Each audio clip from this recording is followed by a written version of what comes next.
11ാമത് ആയിരം അയ്യപ്പൻ കവിതാ പുരസ്കാരം എഴുത്തുകാരനും കേരള വിഷൻ ന്യൂസ് എക്സിക്യൂട്ടീവ് എഡിറ്ററുമായ MS ബനേഷിന്. ബനേഷിന്റെ പേരക്കാവടി എന്ന കവിതാ സമാഹാരമാണ് അവാർഡിന് അർഹമായത്.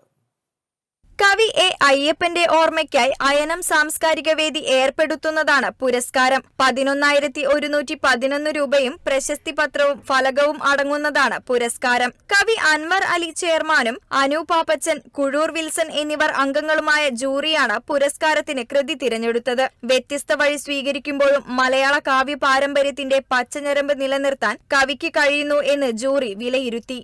11ാമത് അയനം അയ്യപ്പൻ കവിതാ പുരസ്കാരം MS ബനേഷ് എന്ന കവിയുടെ പേരക്കാവടി എന്ന കവിതാ സമാഹാരത്തിനാണ് ലഭിച്ചിട്ടുള്ളത്. ബനേഷിന്റെ കവിതയ്ക്ക് വളരെ സമകാലിക പ്രസക്തിയുള്ളതും കാവ്യ ഭാഷയിലും ഉള്ളടക്കത്തിലും ഇന്ന് ഇന്ത്യൻ അവസ്ഥയുടെ അതിശക്തമായ അടിയൊഴുക്കുകളെ വൈരുദ്ധ്യങ്ങളെയൊക്കെ ഉൾക്കൊള്ളുന്നതുമായിട്ടുള്ള ഒരു കാവ്യ ഭാഷയും കവിതയിലെ ഉള്ളടക്കവും അടങ്ങിയതാണ് ബനേഷിന്റെ കവിത.